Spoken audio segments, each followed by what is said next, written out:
la reunión de los justos. Ayer nos detuvimos a hablar de todo lo que el diablo va a hacer para reunir a su pueblo, pero esta noche es una noche muy especial, porque vamos a ver de qué manera Dios también va a reunir su gente. Él también tiene ángeles, Él también tiene un mensaje, y escuchen bien, también tiene un pueblo especial. De paso, yo le llamo al capítulo 10 de Apocalipsis el pueblo especial de Dios. ¿Sabían ustedes que Dios tiene un pueblo especial? Un pueblo muy especial, y lo vamos a descubrir esta noche. Vamos rápido porque esta noche la parte principal no es el mensaje, sino lo que va a ocurrir después del mensaje. Amén. Así que vamos juntos. Comencemos con Apocalipsis 10. ¿Hicieron la tarea? ¿La pudieron leer? Apocalipsis 10, solo eran 11 versículos. Y el siguiente del capítulo 11. Dice así: vi, ¿qué cosa? Descender del cielo a otro ángel. ¿Y cómo era ese ángel? Fuerte. Noten que no cae, sino que desciende, ¿verdad? Y este está envuelto ¿en qué? En una nube. Y también tiene el arco iris sobre ¿qué? Su cabeza. Y su rostro es como ¿qué? Y sus pies como columnas de... Presten atención a los detalles. Este no es un ángel cualquiera, Este es un ángel, dice que es fuerte. Y este ángel tiene ciertas características que nos ayudan a identificar quién es el ángel que aparece en Apocalipsis capítulo 10. Dice que viene en una nube, tiene arcoíris sobre su cabeza, su rostro es como el sol y sus columnas, sus pies son como columnas de fuego. Así que más o menos esta es la imagen que nos dice lo que vio Juan, ¿verdad? Un ángel poderoso que tiene el arco iris sobre su cabeza y que su rostro es como el sol y que viene envuelto en una nube. ¿De quién está hablando aquí? Vamos a descubrirlo. ¿Qué dice la Biblia respecto a quien viene en una nube? Fíjense lo que dice, por ejemplo, Hechos 1:9. Y habiendo dicho estas cosas, viéndolo ellos, fue alzado. ¿Quién es este que fue alzado? Jesús. Está hablando del momento en que se fue. Y dice, y le recibió ¿qué cosa? Una nube que le ocultó de sus ojos. Así que el único que aparece en la Biblia como envuelto en una nube, como que se fue en una nube, como que viene en una nube, ¿quién es? Ese ángel no es un cualquier ángel, estamos hablando de que el ángel poderoso de Apocalipsis 10 es el mismo Señor Jesucristo. Fíjense lo que dice Apocalipsis 1:7. Y he aquí que viene ¿con qué?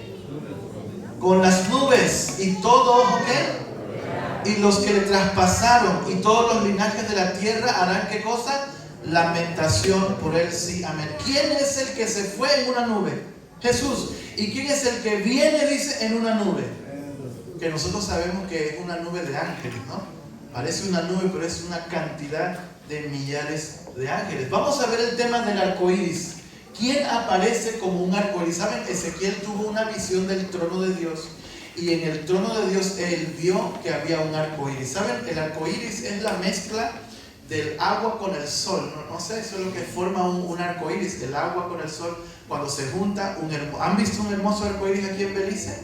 ¿Lo han visto? ¿Saben? El símbolo del arco iris es símbolo de la justicia y la misericordia de Dios. Las bases fundamentales de su trono. Por eso hay un arco iris sobre su trono, porque Dios es justo, pero Dios también, ¿qué cosa es? Es misericordioso. Amén. Muy bien, miren lo que vio Ezequiel. Dice, como parece el arco iris que está en las nubes el día que llueve, así era el parecer del resplandor alrededor. Esta fue la visión de la semejanza de la gloria de Jehová, y cuando yo la vi, me postré sobre mi rostro y oí la voz de uno que hablaba. Así que cuando Ezequiel tuvo esa visión, vio que el trono de Dios tenía ¿qué cosa? Ese ángel de Apocalipsis 10 tiene el arco iris sobre su cabeza y envuelto en una nube. Las características son de Jesucristo. Muy bien. Miren esta otra característica que está en el mismo Apocalipsis, cuando saben que Juan estaba un sábado y de repente él voltea y escucha una voz que él le parecía familiar. Pero cuando voltea se da cuenta que es algo divino y espiritual, pero era la voz de su amigo Jesús. Y miren cómo él describe lo que vio. Dice que tenía en su diestra 7 estrellas y de su boca salía una espada aguda de 2 filos. Y escuchen bien la descripción que hace de Jesús en capítulo 1. Y su rostro era como ¿qué? ¿Es la misma descripción de Apocalipsis 10? Es la misma. Su rostro era como el sol cuando resplandece en su fuerza. Y sus pies semejantes al bronce bruñido, Apocalipsis 1:15, refulgente como un horno y su voz como un estruendo de muchas aguas. Así que todas las características que podemos ver en este versículo, que desciende, que es fuerte, que está en una nube, que tiene arcoíris sobre su cabeza, que su rostro es como el sol y sus pies como columna de fuego, todas esas características nos ayudan a descubrir que ese ángel poderoso, ¿quién es? Es nuestro Señor Jesucristo. Muy bien, ahí está. Pero hay otros detalles que vamos a ver. Dice que tiene un librito en su mano y que pone un pie sobre el mar y sobre la tierra. ¿Qué simbolizará eso? Lo vamos a ver esta noche, fíjense. Y tenía en su mano, ¿qué cosa? Un librito. ¿Y cómo está? Está abierto. Interesante, ¿no? Un librito abierto. Noten que no dice libro. Si dijera libro se refería tal vez a toda la Biblia, pero dice librito, lo que significa que es una sección de la Biblia que él tiene en su mano ahora abierta. Y luego dice que pone su pie derecho sobre el mar y el izquierdo sobre la tierra. Les voy a adelantar un poquito esto. El hecho de que este pie esté sobre el mar y la tierra es la descripción que se hace de que el mensaje de ese librito tendría que llegar a todos lados del planeta, ¿sí? Cuando la Biblia habla de tierra y mar, se refiere a que por todo el globo terráqueo el mensaje de ese librito abierto debía llegar, ¿ok? A toda nación, tribu, lengua y pueblo. Así como Satanás va a ir a todas las naciones, Dios también va a mandar un mensaje a través de un librito a todas las naciones. Pero la Biblia dice que habría algún libro sellado entonces, porque si aparece abierto, es que en algún momento estuvo ¿qué? ¿Han oído ustedes hablar de alguna parte de la Biblia que estaba sellada o cerrada? Porque ahora aparece abierta en la mano del ángel. ¿Saben? En Daniel capítulo 12 encontramos el siguiente texto. Dice, pero tú Daniel, escucha bien, pero tú Daniel cierra, ¿qué cosa? Estas palabras y sella, ¿qué cosa? ¿El libro hasta cuándo? Oh, ¿había un libro que iba a estar cerrado? ¿Qué libro era ese? Las profecías de la venida de Jesús en Daniel, esas profecías, porque eran para el tiempo de ¿qué? Quiere decir que cuando este ángel está apareciendo en Apocalipsis 10, se enmarca el tiempo del fin. ¿Ha llegado el tiempo del fin? Eso es lo que está diciendo, que cuando ese ángel aparece con el libro abierto, porque si estaba cerrado, se le dijo a Daniel, ciérralo porque no es para tu tiempo. Lo van a abrir, se va a abrir en el tiempo del fin. Y aparece ahora en Apocalipsis 10, un ángel con un libro abierto está declarando que el tiempo del fin ¿a qué? Ha empezado. Entonces muchos correrán de aquí para allá y la ciencia ¿qué? Se aumentará. Y aunque generalmente nos han dicho que se refiere a la tecnología, este versículo se refiere al aumento del conocimiento, del estudio de ese libro que estaba cerrado. Iba a haber un interés por entender lo que estaba sellado. Así que entendemos que el libro sellado que aparece ahora abierto en la mano del ángel es el libro ¿de qué? Es una porción del libro de Daniel, ¿sí? Y ya vamos a ver qué porción es. Y el hecho de que el ángel tenga un pie sobre la tierra y un pie sobre el mar significa que el mensaje de ese libro tendría que llegar ¿a dónde? ¿Están conmigo hasta aquí? Bien, avancemos entonces. Fíjense los versículos 3 y 4. Y clamó a gran voz como ruge un león, y cuando hubo clamado, 7 truenos emitieron sus voces. Cuando los 7 truenos hubieron emitido sus voces, ¿qué dice Juan? Yo iba, ¿qué? Él iba a escribir, o sea que Juan entendió lo que dijeron los truenos, sí, porque él iba, ¿qué? Él iba a escribir, pero entonces una voz del cielo le dijo, mira, sella las cosas que los 7 truenos te dijeron, que te han dicho, y no las ¿qué? Así que Dios le impidió a Juan que se pudiese entender lo que él había oído de los truenos, ¿ok? Eso lo entendemos y lo respetamos. No podemos. ¿Saben que hay gente que anda predicando lo que dijeron los 7 truenos? No crea eso, hermano. Si Dios no se lo mostró a Juan, ¿por qué me lo va a mostrar a mí? ¿Están conmigo? La Biblia pone límites. Cruzar esos límites, entonces es conjeturas, es hipótesis, es decir lo que yo creo. ¿Ok? Avancemos. Versículos 5 y 6. Aquí estamos entrando a la parte clave porque Dios va a empezar a hacer su obra. Fíjense. Y el ángel que vi en pie sobre el mar y sobre la tierra, ahora como que va a empezar un juicio porque hace un juramento. Levantó su mano al cielo y juró por el que vive por los siglos de los siglos, que creó el cielo y las cosas que están en él y en la tierra y las cosas que están en ella y el mar y las cosas que están en él, que, escuchen esto, se lo subrayé para que lo vean en la Biblia, que el tiempo, ¿qué cosa?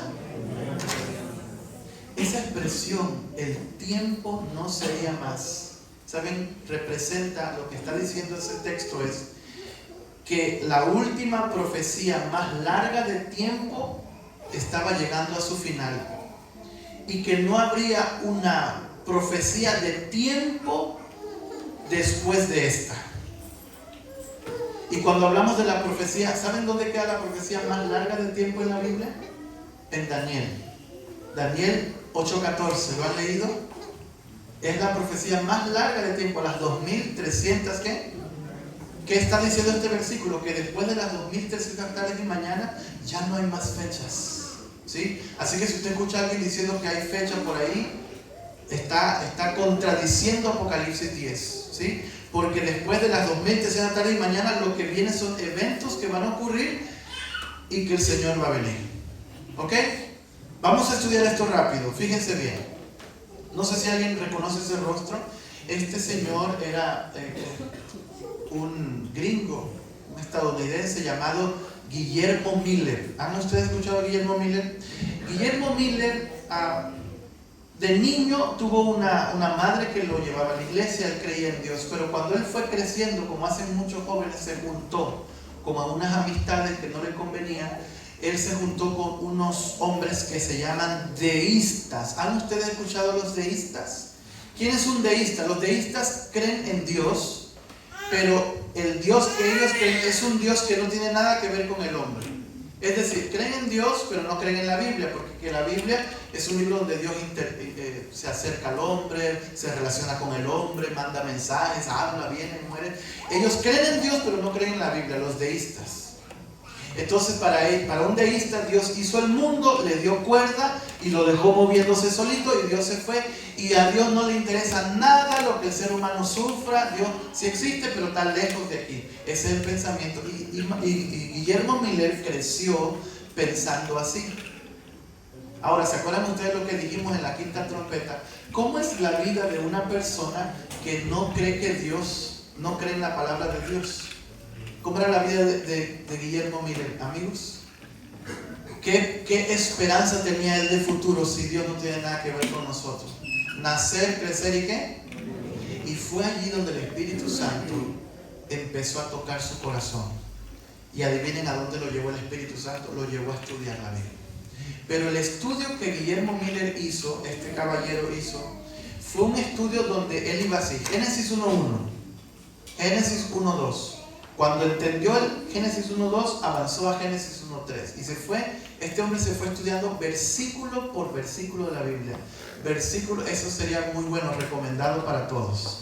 Versículo, y no avanzaba si no entendía, echaba para atrás, buscaba la información, y cuando aprendía el versículo iba avanzando al siguiente. ¿Saben cuánto duró su estudio? 2 años, versículo por versículo, iba avanzando versículo por versículo, hasta que se encontró como un versículo que le quitó el sueño.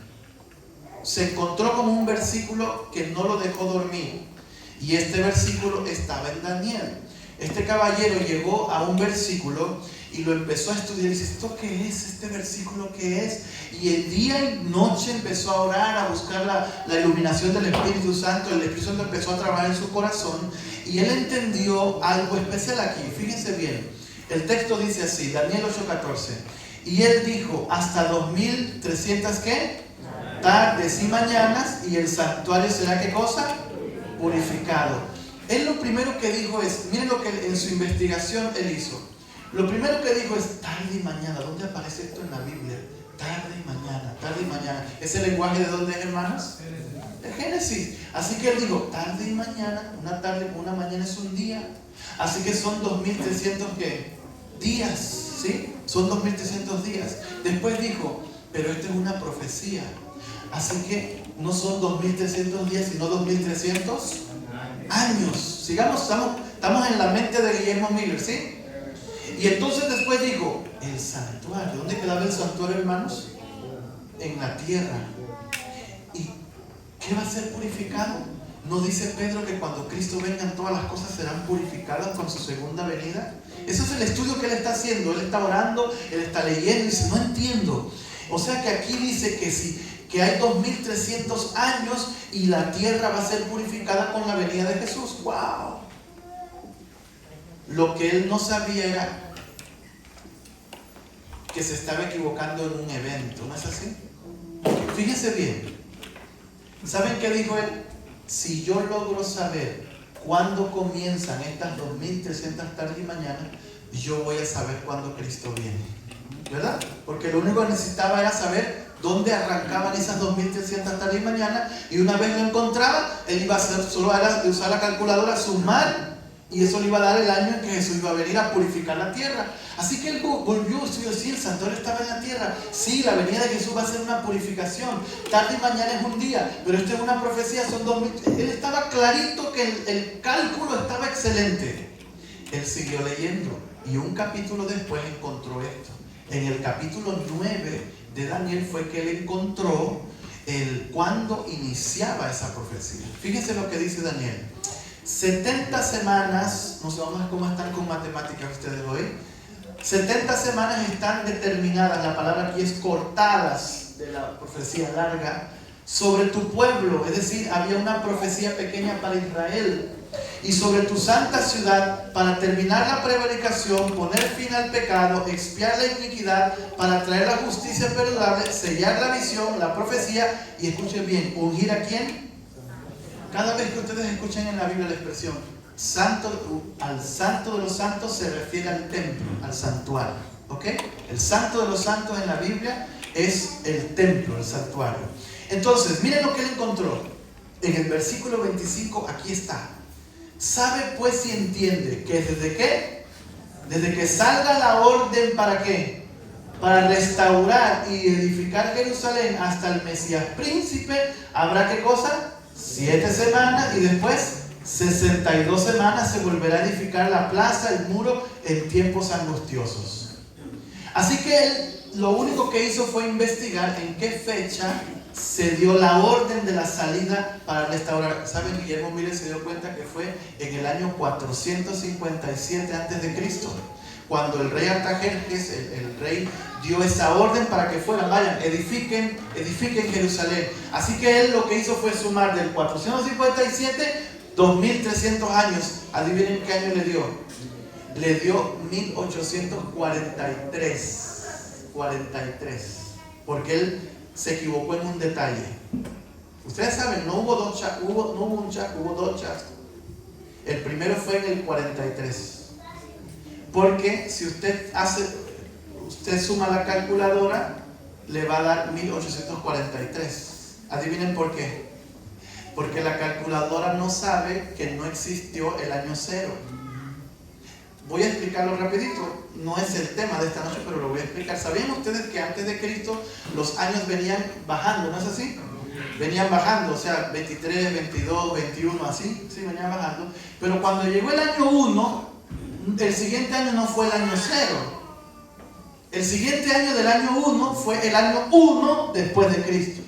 Ya en la historia no existe el año 0, pero usted no le va a explicar eso a la calculadora. Entonces cuando usted haga las cuentas le va a salir 1843, ¿sí?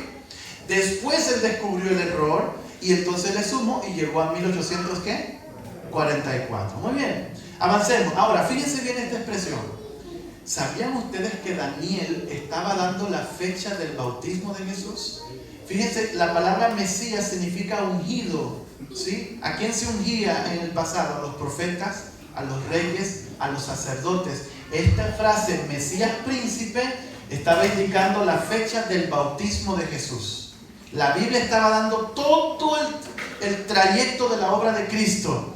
Habrán 7 semanas y 62 semanas y luego se iba a volver a edificar la plaza y el muro en tiempos angustiosos. Versículo 26. Y después de las 62 semanas se le quitaría la vida ¿a quién? A Jesús, mas no por sí. Y el pueblo de un príncipe que ha de venir destruirá la ciudad, el santuario, y su fin será con inundación, y hasta el fin de la guerra durarán las devastaciones.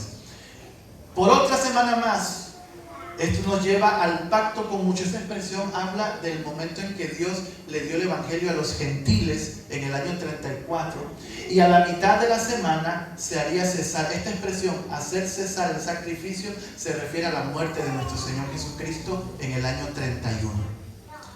Voy a decirlo de esta manera: no se preocupen por esta fecha, porque esto no hay que saberlo para ir al cielo.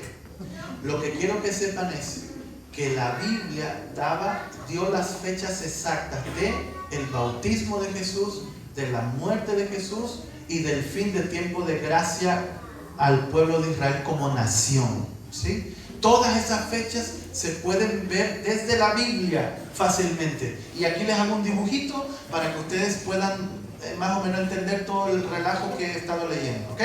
Fíjense bien. La orden de Artajerjes, aquí está. Miren, este señor es Artajerjes, dio la orden. ¿Por qué la Biblia dice 7 semanas? Porque fueron 7 semanas o 49 años lo que duró la construcción. Aquí se dio la orden y aquí se restauró Jerusalén. Dice, habrán 7 semanas y 62 semanas hasta el ungimiento del Mesías. O sea, en el año 27, sabemos bíblicamente que en el año 27 fue el bautismo de Jesús. ¿Ya? Qué linda es la palabra de Dios, ¿no? Tan exacta. Nosotros sabemos la fecha del bautismo de Jesús gracias a Daniel. Y luego dice, y por otra semana se confirma el pacto a muchos, que es el apedreamiento de Esteban, donde el evangelio va a los gentiles. Y a la mitad de la semana dice, se hace cesar el sacrificio, es decir, la crucifixión. Aquí ya habían pasado 70 semanas, que eran 490 años. ¿Cuántos años le faltaban a Guillermo Miller? 1810 años. Si usted resta 2300 tarde y mañana menos las 70 semanas, le va a dar 1810. Y como estaba en el año 34, ¿a dónde lo llevaba? ¿A 1000 qué? O sea que él, con los cálculos bíblicos, amigos, con los cálculos de Daniel 9, Guillermo Miller se dio cuenta que Jesús vendría el 22 de octubre ¿de qué? 1844. ¿Saben, hermanos, saben cuándo se dio cuenta él de eso? 10 años antes de la venida para él de la venida de Jesús. Es decir, en 1834 él hizo la suma y le dio que en 10 años venía Jesús. ¿Cómo usted se sentiría si usted supiera la fecha de la venida de Jesús? ¿Ah? Si usted supiera que Jesús va a venir el otro año, ¿cómo sería su vida este año? ¿Cómo fue la vida de él cuando descubrió que Jesús venía en 10 años? ¿Cómo fue su predicación? Fíjense, porque él empezó a predicar. Ahí lo vemos predicando. Él fue de lugares. Mire, hubo un reavivamiento en todo el mundo, no solo en Estados Unidos. Él empezó a predicar, que Cristo viene en 9 años, Cristo viene en 8 años. ¿Se imaginan esa predicación? Cristo viene en 7 años, Cristo viene en 5 años, prepárate, wow. Cristo viene en 4 años. ¿Cómo? Miren, las multitudes llenaban carpas. Aquí tenemos una imagen de las reuniones que habían. Se reunían miles y miles de personas. Faltan 3 años, faltan 2 años. ¿Cómo te sentirías tú si yo te dijera que la otra semana viene Jesús? ¿Ah? ¿Qué harías esta semana tú? ¿Cómo ustedes creen que vivió la gente en ese tiempo cuando escucharon, falta 1 año para que venga Jesús? ¿Ah? ¿Cómo estaría nuestra vida? ¿Saben? Les voy a explicar. ¿Ustedes creen que la gente andaba peleándose entre ellos? ¿Qué iban a pelear si ya Jesús venía el otro año? ¿No es así? Se perdonaban las deudas. Ya no me debes nada, eso que me habías pedido, déjalo así, porque ya venía Jesús. Faltan 6 meses para que Cristo venga. ¿Saben qué hacían algunos que tenían mucha fe? Empezaron a regalar sus casas, empezaron a regalar sus carros, empezaron a quedarse sin tierras. Otros que leyeron la Biblia, que dijeron que cuando Cristo venga nos dará un vestido blanco, pues ellos tuvieron la brillante idea de hacerse vestidos blancos, porque Jesús venía en 6 meses, Jesús viene en 5 meses. ¿Se imaginan la emoción, hermanos? Nosotros sabemos que no tenemos fecha de la venida de Jesús, pero ¿cómo te sentirías si yo te dijera en 3 meses viene Jesús? ¿Qué harías estos 3 meses? ¿Cómo ustedes creen que estaban las iglesias? ¿Vacías? Hermanos, las iglesias estaban llenísimas de gente que quería ver a Jesús. Salían de las iglesias porque fue un movimiento llamado milerita. Movimiento milerita, la gente era desfraternizada de la iglesia, de las diferentes iglesias, porque la gente se iba detrás de Miller, de Carlos Fish, del pastor Carlos Lynch y de todos esos predicadores mileritas que eran poderosos. Faltan 3 meses, faltan 2 meses. ¿Ustedes creen que la gente andaba en mundanalidad esos meses? En la venida de Jesús. Hermanos, había una santidad increíble. Había una emoción, una expectación. Todavía ustedes pueden ir a Estados Unidos a una peña que se conoce como la Peña de la Ascensión, donde familias se reunieron ese día esperando la venida de Jesús. Otros decidieron subirse al techo de las casas para esperar a Jesús. Fue algo emocionante. ¿Saben? Hasta en el periódico de esos años salió El Fin del Mundo. ¿Es en qué año? Ese es de un periódico real de ese tiempo. Viene Jesús, y la gente hubo un despertar, hubo una emoción espectacular. Cristo viene en 2 semanas.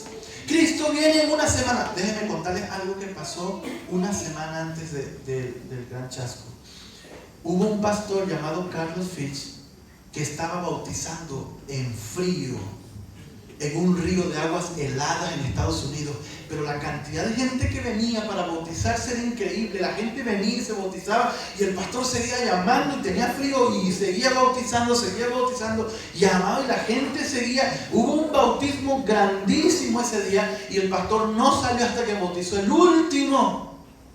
Pero le dio neumonía y murió, dejando 2 niñitos, a su esposa, 2 niñitos, a 1 semana del 22 de octubre. Pero la esposa estaba contenta y le decía a los hijos: no lloren porque la otra semana vamos a ver a papá. ¿Se imaginan eso? Era la emoción. Se murió, pero ya la otra semana lo vemos. Porque cuando Cristo venga, los muertos en Cristo, ¿qué? Entonces ellos no lloraron. Fue un velorio contento, feliz. Murió haciendo la obra de Dios. La otra semana lo veremos. Esa es la historia de Carlos Fitz. Y llegó, hermanos, llegó el 22 de octubre. Las familias enteras, vestidas de blanco, algunas en el techo, otros en el patio, se agarraron de las manos desde temprano para cantar. Yo imagino ese servicio de canto, duró todo el día cantando. Viene Jesús, hoy es el día, llegó el momento. ¿Se imaginan la emoción? La emoción de que Jesús venía y cantaron todo el día. Ya vieron una nubecita a lo lejos y dijeron: puede ser esa porque Jesús viene en una nube, pero la nube pasó y no era esa. Ya la garganta la tenían golpeada, pero ellos tenían una emoción. Ese era el día. Los cálculos no podían fallar. La Tajerjes, el bautismo, el apedramiento de Esteban, todo estaba calculado. No podía haber equivocación en los números. Él tenía que venir ese día. Llegó la noche y ellos seguían cantando. Algunos estaban cansados, pero ellos no perdían el deseo de que ese día viniese Jesús. Por ahí alguien salió con un escrito diciendo: miren, acabo de encontrar en la parábola de las vírgenes que el novio se atrasó un poquito y que fue hasta la medianoche que llegó. Amén. Y se animaron a seguir cantando porque todavía faltaba la medianoche de ese día. Todos conocemos esta historia, ¿verdad? Se conoce como la historia de ¿qué? El gran chasco. El gran chasco. Muchos al día siguiente no querían salir de la casa. Muchos se desanimaron. Muchos no querían saber nada de Dios. Se vio lo que el corazón. Ahora entendemos por qué Juan no escribió lo que escuchó de los truenos. ¿Y cómo sabe usted eso? Miren, hubo burlas. Este es otro periódico de un día después. Ahí se ve, esta es la casa de Miller. Ya ven que habían memes en 1844. Ya habían memes. Le hicieron un meme ahí. Esta es la casa de Guillermo Miller. Este es un periódico del tiempo de ellos. Cuando se están burlando, ahí está este que se quedó acá levantando las manos. La gente se quedó y la casa de Miller con los que estaban trepados allá. Ese fue una burla, ¿saben? Fue horroroso para los que vivieron esa experiencia amarga. El poder pensar que podría haber un día más feliz que ese. ¿Sabían ustedes que Apocalipsis 10 describe este momento? Fíjense bien estos versículos. Yo estoy terminando. Miren lo que dice. Y la voz que oí del cielo habló otra vez conmigo. Recuerden que estamos hablando de la reunión de los justos, no lo olviden. La voz que oí del cielo habló otra vez conmigo y dijo: ve y toma ¿qué cosa? Que está abierto ¿dónde? Que está en pie sobre el mar y sobre la tierra, sobre Jesús. Y fui al ángel, este es Juan que está yendo al ángel, diciéndole que me diese el librito, y él me dijo: pues toma. ¿Y qué? ¿Qué tenía que hacer Juan? Comérselo. Y te amargará ¿qué cosa? Pero en tu boca será ¿qué cosa? Dulce como la miel. Miren el versículo. Este versículo es la profecía del gran chasco. Fíjense bien. Entonces tomé el librito. ¿Qué librito era ese? Era la experiencia de Daniel. Era el librito de Daniel, la profecía de las 2000 tarde y mañana. Tomé el librito de la mano del ángel y ¿qué cosa? ¿Y cómo era? La experiencia dulce de saber que Jesús venía. La experiencia dulce de que Jesús iba a terminar con el pecado. Era dulce en mi boca como la miel, pero cuando lo comí, entonces ¿qué cosa? Ahí el versículo está expresando la amargura del gran chasco. ¿Has comido tú algo bien rico aquí en Belice que te sabe bien rico en la boca, pero después de un ratito tu estómago no quiere nada con eso? Es la experiencia que vivió Guillermo Miller con los milleritas ese día. Ahora, yo sé que te estás preguntando, ¿y eso qué tiene que ver con la trompeta? Pues déjenme decirles que aquí viene lo más importante del tema. ¿Saben? Después de este gran chasco, miren lo que dice el versículo 11. Dice así, escuchen, porque esto para mí es el tema principal. Si no entendiste lo de la tarea, que no te preocupes, pero esto sí tienes que entender. Oye bien, iglesia. Y él me dijo, ¿quién? El ángel poderoso. Es necesario que ¿qué? Que lo hagas otra vez, que hables de la venida de Jesús otra vez, sobre muchos ¿qué? Pueblos, naciones, ¿qué? O sea, después del chasco, Jesús le dice a Juan, a través de la visión, le dice: después de esta amargura, necesito que te levantes, que reúnas a tu pueblo, que reúnas a un pueblo de toda nación, tribu, lengua y pueblo, que lo reúnas para hablar otra vez de lo mismo. Es necesario que profetices, es decir, es necesario que anuncies que yo vengo, porque si voy a venir. Y saben, hermanos, el único pueblo que apareció justo después de un chasco, estos caballeros después del chasco, hombres y mujeres, se reunieron otra vez. Los pioneros de la iglesia adventista del séptimo día se reunieron para ver en qué se habían equivocado. Con lágrimas, con oraciones, buscaron la Biblia para ver en qué habían cometido el error. Y se dieron cuenta que había un santuario en el cielo. Y que Jesús sí cumplió ese día algo, de lo cual es el tema de mañana. Pero no era que iba a venir, sino que iba a empezar una obra de juicio en el reino de los cielos. O sea que las fechas de Guillermo Miller estaban correctas. Él no se equivocó en las fechas. Él lo que se equivocó fue en el evento. Y saben, el único grupo que apareció, miren, lo que estoy contando es que en el año 1844 surgió un movimiento que es el movimiento de Dios, que debe llegar a todas las naciones para reunir a los hijos de Dios que guardan los mandamientos de Dios y tienen el testimonio de Jesús. Lo que estoy diciendo es que no hay capítulo de la Biblia más adventista que Apocalipsis 10. Apocalipsis 10 anuncia el surgimiento de un pueblo que buscaría a la gente que ama a Dios, que quiere guardar sus mandamientos, y volvería a hablar de la venida de Jesús. Es necesario que profetices otra vez sobre muchas personas. Y el único pueblo que apareció en ese tiempo de chasco es la iglesia adventista del séptimo día.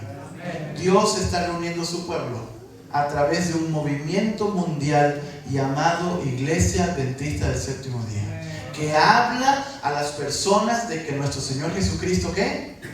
Viene pronto. El tema de mañana es este. El versículo que está en el capítulo siguiente dice: entonces me fue dada una caña semejante a una vara de medir, y se me dijo: levántate y mide el templo. Esta es una escena de juicio, que es el tema de mañana. Dios, el altar y a los que adoran en él. finalizado el tema, quiero decirles que tenemos una misión grande, ¿no es así, amigos? Llevar la verdad de Dios como es en Jesús al mundo entero. Y dice la Biblia, a mí me gusta un versículo que está en Hechos que dice que es el Señor que añade a su iglesia los que han de ser salvos. Esto no es una obra de los hombres, esta es una obra de Dios.